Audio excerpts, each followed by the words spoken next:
Hey guys, welcome back to the channel. In today's video, we're going to be doing a deep dive on a topic that could be life-changing and transformative to your personal journey. What is that topic? It is self-awareness. Self-awareness is all about understanding yourself on a deeper level, which will help you unlock the door to your best self. So if you're ready to dive into this topic with me, let's get started.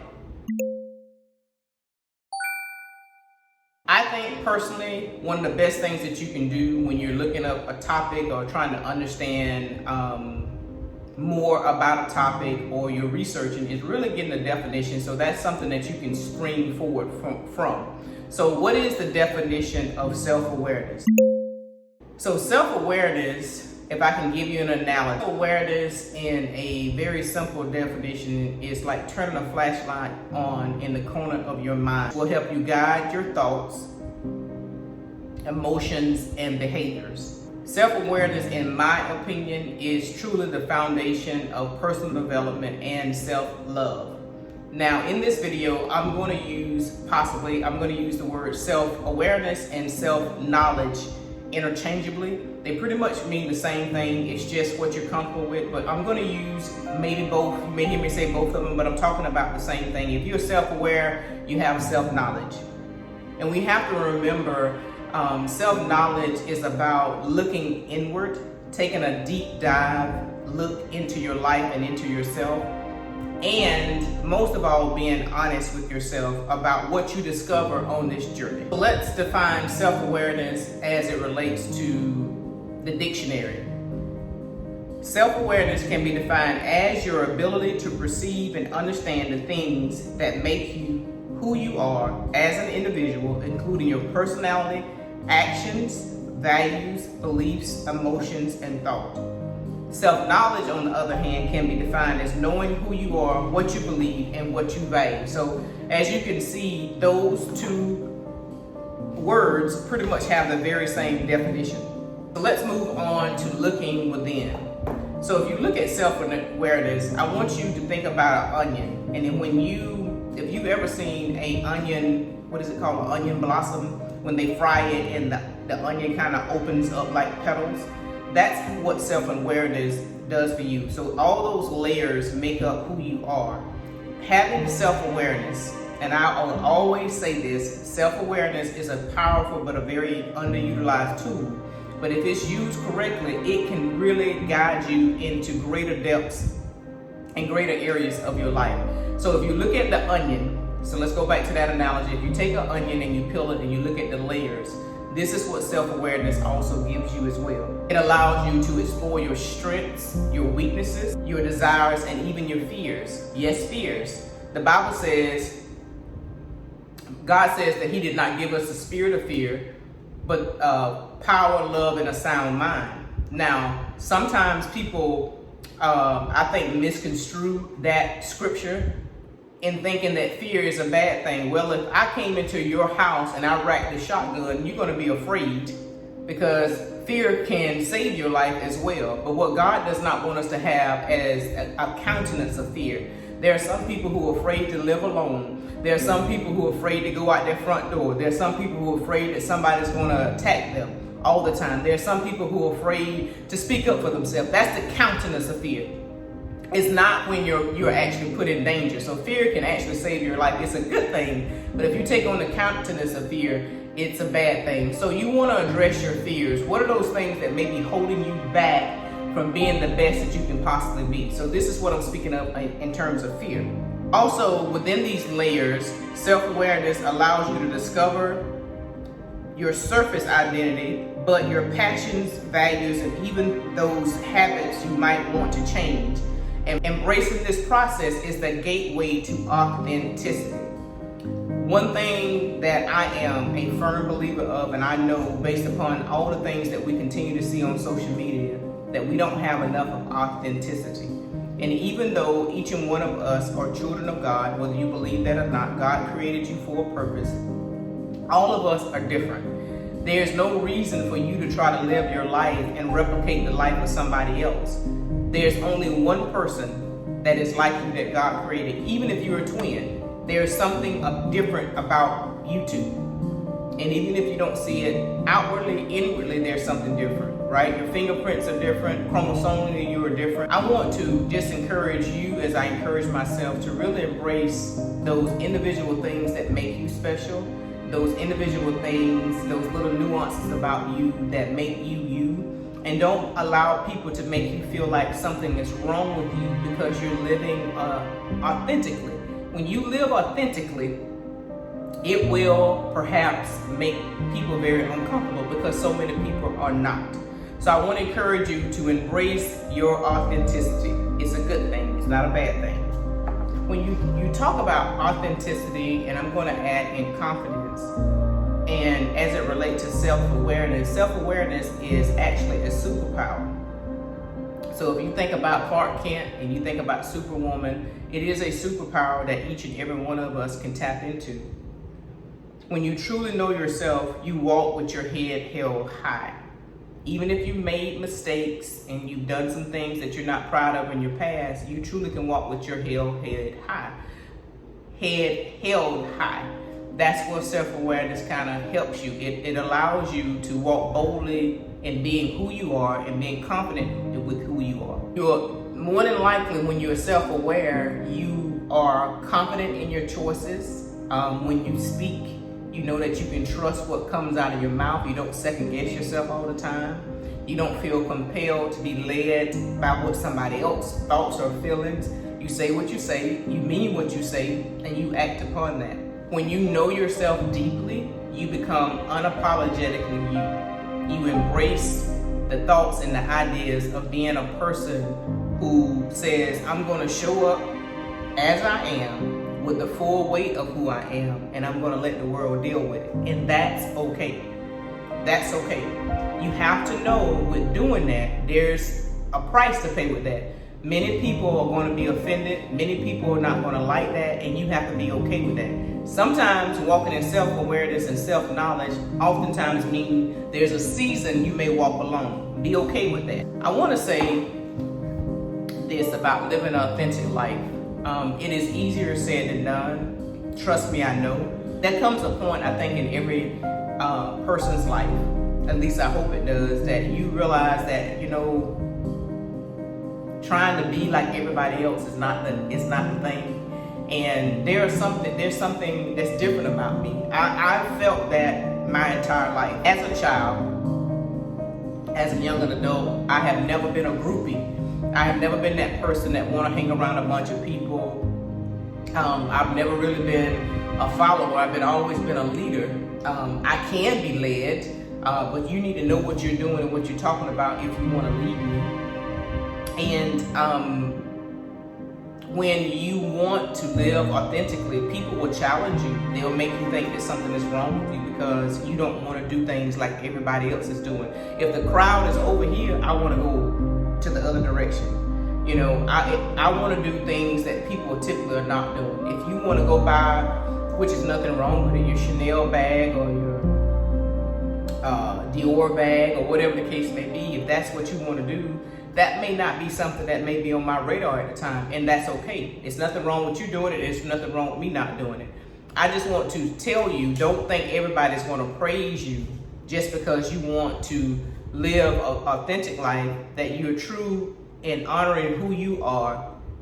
You understand your core values, you have morals, you have ethics, and you're not willing to compromise those to make someone else feel comfortable. So don't feel like you have to have a partnership and that you have to have an alliance where other people should agree with you. You should be willing, once you discover who you are, to be able to go at this alone. And I just want to tell you that because it's not easy, it's not fun. You're going to feel like you're left out, but you're really not, because at the end of the day, when it's all said and done, you're going to be so much farther ahead than those people who chose to give in to what everybody else is saying and be a part of the status quo. So stay encouraged. I want also, in terms of self-awareness, for you to be aware that you have to, when it comes down to making decisions, self-awareness allows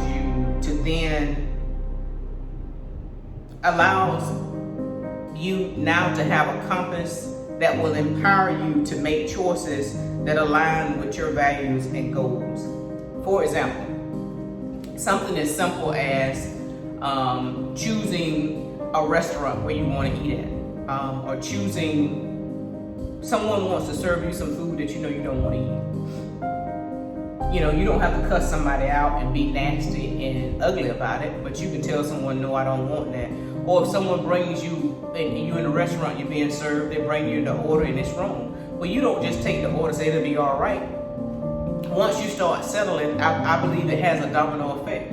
I think you politely tell them, take this back, I didn't order this, and if you choose to reorder something else or not, then that's your choice, but don't settle, all right? When you're self-aware, you start making choices that align with what you want and what you don't want. And if people get offended because you know what you want, then that's their problem, not yours. Each and every one of us have a specific mission, a specific assignment in life, and each and every one has the responsibility to carry out that assignment to the best of their ability. And I promise you, people will pull you back and forth to and fro when you don't know how to make decisions for yourself and you just allowing people to lead you all over the place. I've been there, done that. It doesn't work well for me, and I know that that's not part of who I am. And I just want you to encourage you to know who you are. And I would encourage you just to walk in that truth. Let's talk about self-awareness as in terms of building relationships. This is a big one. When you don't know who you are, you can waste people's time. You can cause a lot of delays in somebody's life. I listened to a sermon a couple weeks ago, and the pastor said this: anytime that you don't adhere to God's mandate and you delay God's assignment, somebody's destiny is delayed. And this is the same thing about self-awareness. You see a lot of people who got married and they're divorced, or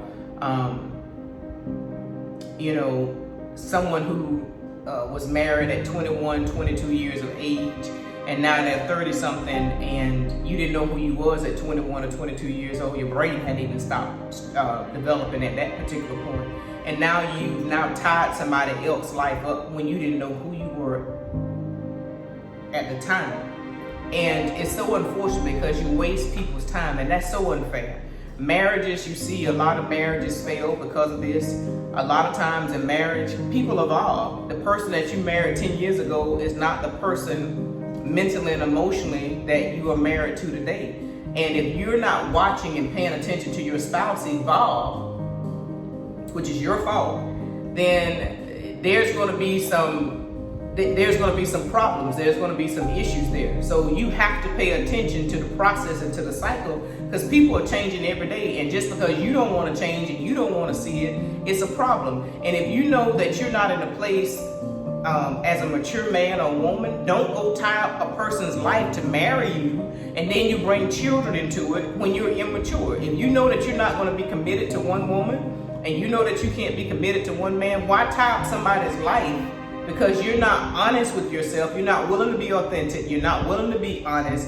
And even if somebody disagrees with that's the way that you want to live, that's you living your truth. Don't cause somebody else to suffer because you choose not to do your own work. And I just want to say this: when you waste somebody's time because you choose not to do the personal work on yourself, it's so unfair.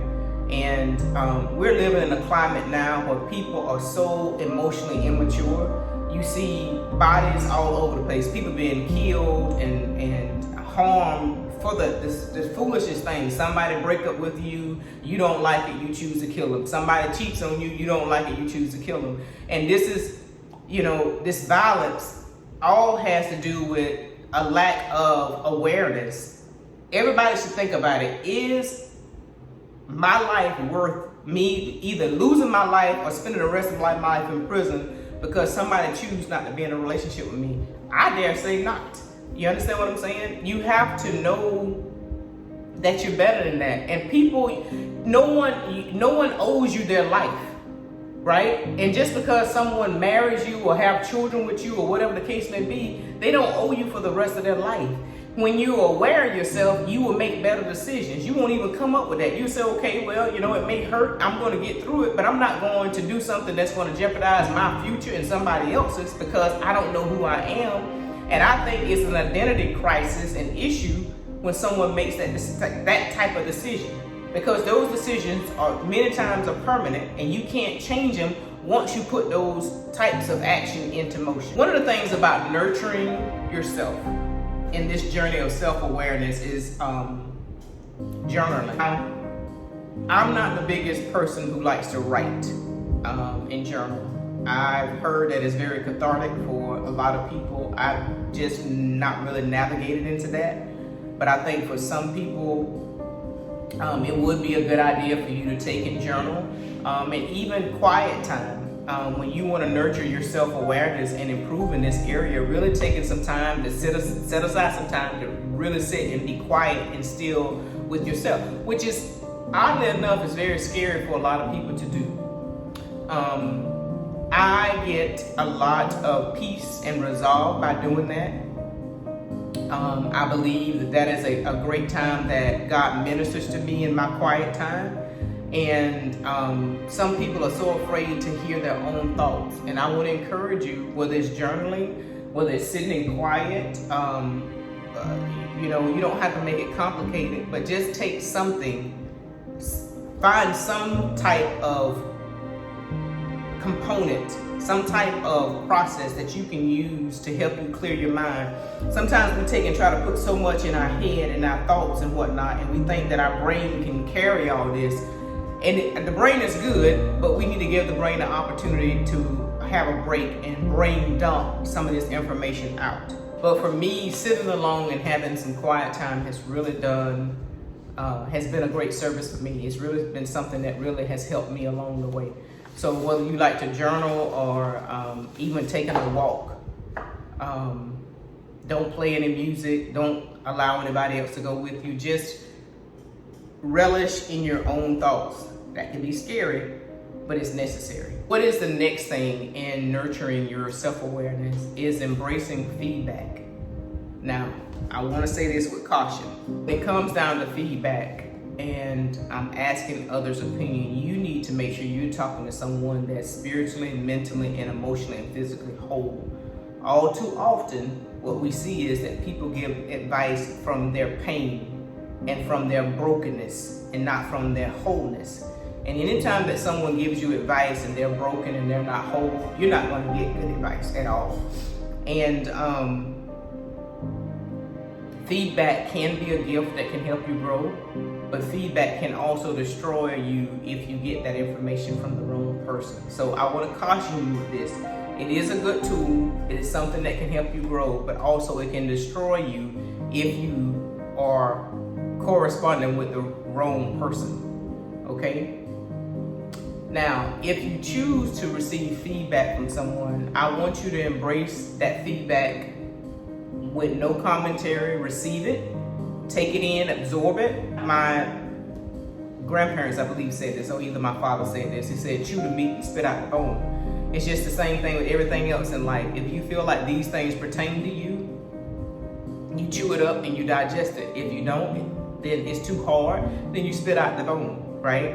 But don't go into a commentary. If you're asking someone about what they think about you, or what do you think is some of my good attributes, and they tell you, and you want to argue back and forth, then you just defeated the process. But again, as a caution, be careful who you speak to. You got to be careful who's speaking into your life. One of the things about growth is taking time to experience different ththings. Like, if you've only eaten at Taco Bell or Burger King or McDonald's, which is, I don't know the last time I had something like that in those restaurants, but if you have, level yourself up and go to a restaurant where you have to make a decision on which fork to use and which spoon to use. You know, always continue to put yourself in environments that help you mentally grow. It may cost a little bit more money. You don't need to take a bunch of people with you. Go and take yourself out on a lunch date or a dinner date, but not something that's in a brown bag or something that somebody's going to hang you out the window. Sit down and eat. Learn to say that it's okay for me to be by myself. It's okay for me to take this time for myself. But also really thrust yourself in different activities that will help you grow. I know for some people, because of your upbringing, maybe you've had limited access to things. And even the people that you see that's online that talks about they have millions and they do this and that and the other, these people don't go anywhere. They don't travel. They don't do anything, right? And they got to do it with a group of people. It's always a bunch of folks together. You can't be an individual thinker. So I just want to encourage you to think individually. Put yourself in a place where you can win and you can grow. See how other people are living, not so that you can emulate what you do, what they're doing, but just what you can see what's also possible for you if you put your mind to doing something different. Sometimes exposure, traveling is one of the things that has done it for me. Traveling, seeing what's available, what else is out there, and you come out of this small environment of, I call it this clannish type thinking. You come into a place that you say, wow, man, if they can do it, so can I, right? And it's not that you're trying to compete with anybody, but it just goes to show you that there's more to life than what you've been experienced. It's more to life than what you've been exposed to, right? And sometimes we don't get that exposure from our family. A lot of times you see adults doing what their parents taught them to do. Expose your kids to something different. Teach your sons how to wear some dress slacks and a tie and a suit jacket. You know, he may not wear it all the time, but when it times come, he's exposed to it, right? So it's about exposure. It's a great thing that will help you on your self-awareness journey. One other thing that I think can help you tremendously on your self-awareness and self-knowledge journey is reading. I heard an author say this: everything that we need to know is in a book. Someone has already written the information that you need to know. Reading enhances your mind. It exposes you to different thought processes. It expands your thinking. It puts you in a different place. And you think about it, if you had to pay all these people to be mentors or to see these people in person, you couldn't do it.